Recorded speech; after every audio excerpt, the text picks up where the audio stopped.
Today we're going to go over lesson 5.1, midsegments of triangles.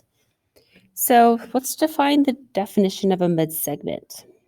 This is a segment connecting the midpoints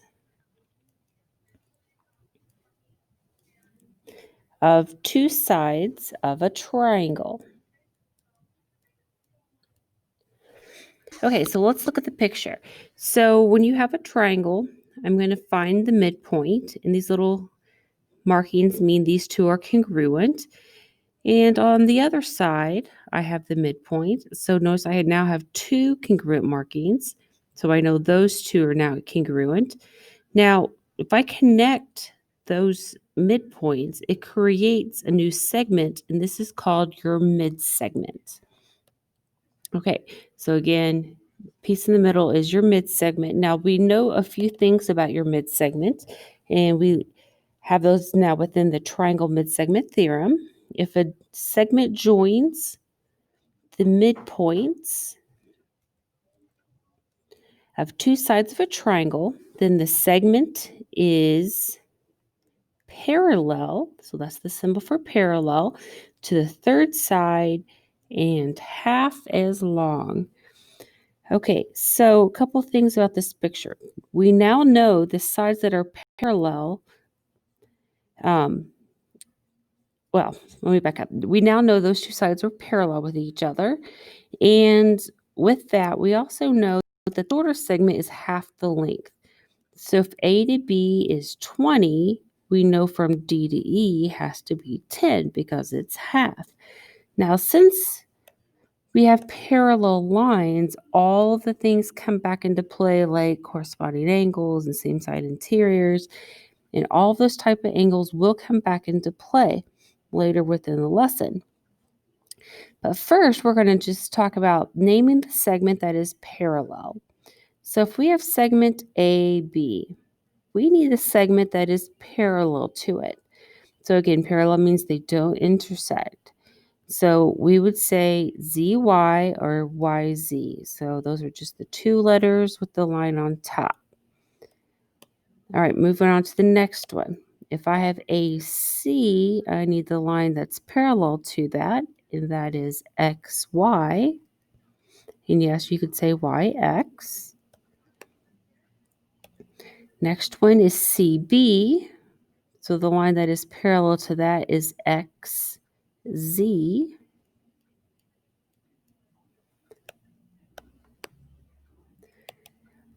Now we're going to work backwards. If I give you the shorter segment, if I give you XY, you're going to tell me the big segment. And I'd like for you to tell me from endpoint to endpoint. So either say AC or CA. Let's not name the Z that's in the middle. So I would say AC or CA. Next one. XZ. So tell me the line that is parallel to it, which is this entire side here. So I would say BC or CA. And the last one, Z to Y, is parallel to this side here, which is A to B, or B to A. All right, so pretty easy. Now, what we're going to do is I'm going to give you some side lengths. I'm going to tell you that YZ, Y to Z is 9, so we need to write that in. And guys, I'm reading all of this from right here. And I know that BC is 12, and X to Y is 7.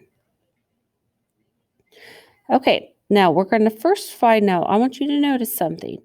When we did the first part, notice there was the line on top. So when the line is on top of the segment, that means we're just going to talk about other segments. We're naming segments. Now in letter G, the line is no longer there. So that means you're going to find the measurement of. So you're going to answer this question with a number. So for X to Z, let's find it. It's here. I'm going to use a different color, maybe green. I need to find this length. Now I'm going to find the side that's parallel to it, which is this side, and that is 12. So half of 12 is 6. So 12 over 2 is 6. AC. Okay, let's go to a black this time. AC is this entire length. Let's find the side that's parallel to it, which is here, and that is 7. And so I'm going to double that to get 14, which is that entire length. So 7 times 2 is 14. Okay, and let's go blue this time. A to B, this entire length here.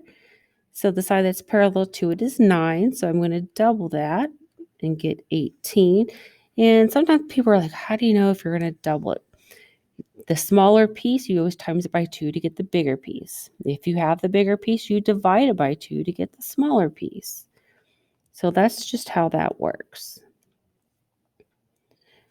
Okay, D is the midpoint of AB. So if D is the midpoint, let's go ahead and put in the congruent marks. And E is the midpoint of B, or to C to B. Okay, so I have it all drawn in. If A is 70, find the measure of BDE, which would be this little angle right here.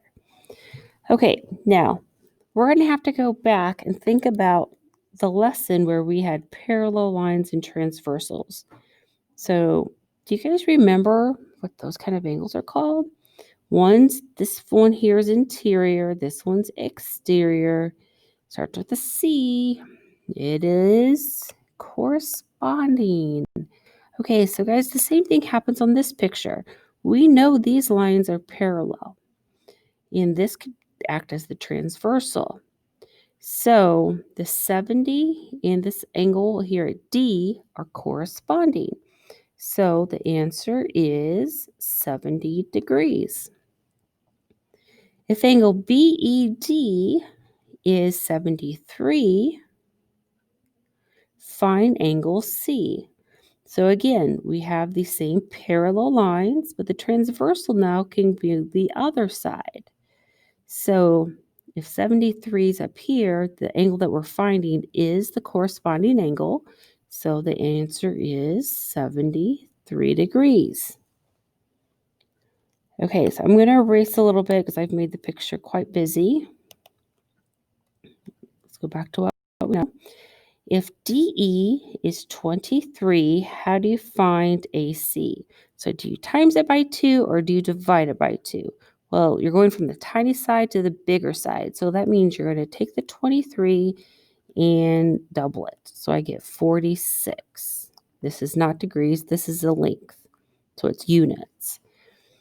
Okay, now we're starting over, new numbers. So I'm going to erase it all. If I know AC is 83, how do you find DE? Okay, so this time I'm going from the big side to the small side. So I'm going to take 83 and divide by 2 and get 41 and a half.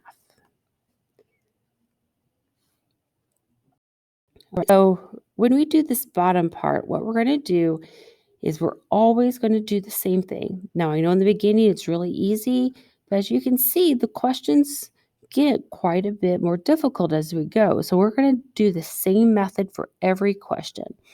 I'm always going to take the mid segment, the piece in the middle, and times it by 2, and I'm going to make it equal the segment it's parallel to. So here I have 2x is equal to 34. And then I solve for x. I divide by 2, and I get 17. Now, I realize, a lot of you just say, I'm going to take half of 34. Okay, that works for that one, but it doesn't work for every single problem. For instance, let's look at the next one. I'm going to take the middle piece, the mid-segment, times it by 2, and make it equal to the piece it's parallel to. So 2 times 10 equals 5x. So 2 times 10 is 20. If I divide by 5, I get 4. So x is 4. Okay. Progressively getting harder here. I want to take the piece in the middle, time it by 2, and make it equal to the long piece. Okay, now here's the deal. You have to distribute. So 2 times x is 2x minus 16 equals 35. Okay, so let's add the 16 over to the other side. All right, so that's 51. And then divide by 2. So x is 25 and a half. So as you can see, we're going to do the same method every single time. If you do this, you're going to get every single one of these correct. Now, here's the most difficult one. But it's the same thing if you continue to do this process. Take the smaller piece, times it by 2, and make it equal to the longer piece that it's parallel to. So 2 times 3x equals 4x plus 20. So 6x equals 4x plus 20. Let's subtract over the 4x. So 2x is 20. And when I divide by 2, I get x is 10. All right, and I believe that's it. That's about mid-segments. So please let me know if you have any questions or comments, concerns, and talk to you later. Thanks.